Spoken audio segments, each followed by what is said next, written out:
आर्थिक जीवन। कृषि और पशुपालन अब भी आर्थिक जीवन के मुख्य आधार थे।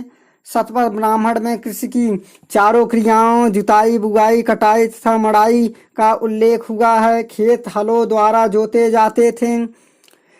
काठक संहिता में 24 बैलों द्वारा खींचे जाने वाले हलों का उल्लेख मिलता है। बाजसेई संहिता में कई प्रकार के धान्यों का उल्लेख है।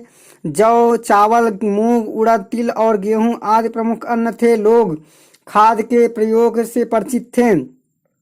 अथर्ववेद में पशुओं की प्राकृतिक खाद को मूल्यवान बताया गया है। कृषि संबंधी आपदाओं जैसे अतिवृष्टि, अनावृष्टि आदि को दूर करने के लिए अनेक प्रकार के मंत्रों एवं आचारों का विधान मिलता है। वाजसेई संहिता में विभिन्न अन्नों को बोने तथा पकाने का समय दिया गया है। पशुओं में गाय, बैल, भेड़, बकरी, गधे, सूअर आदि प्रमुख रूप से पाले जाते थे। गाय की पवित्रता बढ़ती हुई दिखाई देती है। अथर्ववेद में गाय के प्रति सम्मान का उल्लेख मिलता है। जो यज्ञों के अतिरिक्त अन्य स्थानों पर गोवध करते थे उनके लिए मृत्युदंड का विधान मिलता है। इस समय लोग हाथी को भी पालना प्रारंभ कर दिए थे। इस काल के साहित्य में कई स्थलों पर पशुधन की वृद्धि के निमित्त प्रार्थनाएं की गई है। उत्तर वैदिक काल में ही उत्तर भारत में लोहे का प्रचार हुआ। प्रारंभ में उसका उपयोग अस्त्र शस्त्र के निर्माण में किया गया, किंतु बाद में इसकी सहायता से कृषि यंत्रों का भी निर्माण किया गया। लौह तकनीकी ने कृषि उत्पादन के क्षेत्र में एक महान परिवर्तन उत्पन्न कर दिया। उत्तर वैदिक काल में व्यापार एवं वाणिज्य उन्नत पर थे। इस काल के ग्रंथों में व्यापारियों की अनेक श्रेणियों का उल्लेख मिलता है।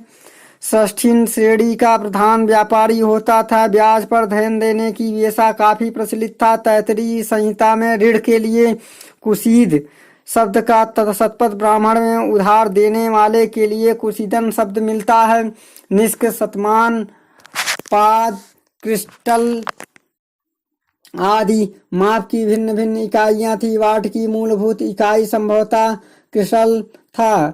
रत्तिका तथा गुंजा भी उसी के समान थे। प्राचीन भारत में वाट पद्धति से रत्तिका का अत्यंत महत्वपूर्ण स्थान रहा। साहित्य में इसे तुला बीज कहा गया है। सिक्के का नियमित प्रचलन नहीं था। जल तथा थल दोनों मार्गों से व्यापार होते थे। शतपथ ब्राह्मण में पूर्वी तथा पश्चिमी समुद्रों का उल्लेख हुआ है। वाजसेई संहिता में 100 डांडों वाले जलपोतों का उल्लेख हुआ है। व्यवसाय क्रमशः वंशानुगत होते जा रहे थे। वाजसेई संहिता में तैत्तिरीय ब्राह्मण में इस समय के विभिन्न व्यवसायियों का एक लंबी सूची मिलती है।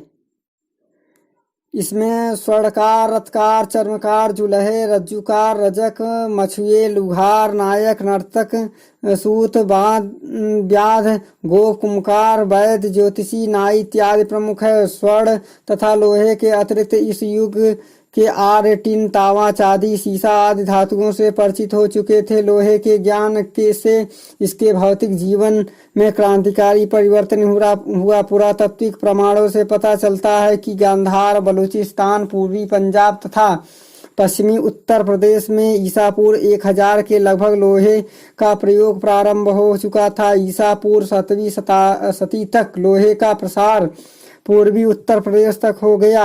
अंतर्जी खेड़ा के उत्खनन से हंसिये, दात्र के अवशेष तथा जौ, चावल और गेहूं के प्रमाण मिलते हैं। उत्तर वैदिक साहित्य में लोहे को कृष्ण अयस्क कहा गया है। इन धातुओं से विभिन्न प्रकार के औजार, हथियार एवं आभूषण बनाए जाते थे। अनेक व्यक्ति अपने पेशे में निपुणता भी प्राप्त कर चुके थे।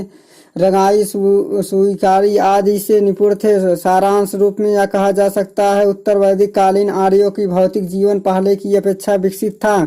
उत्तरी गंगा घाटी में आर्य अस्थायी रूप से बस गए तथा पर्याप्त मात्रा में कृषि उत्पादन होने लगा।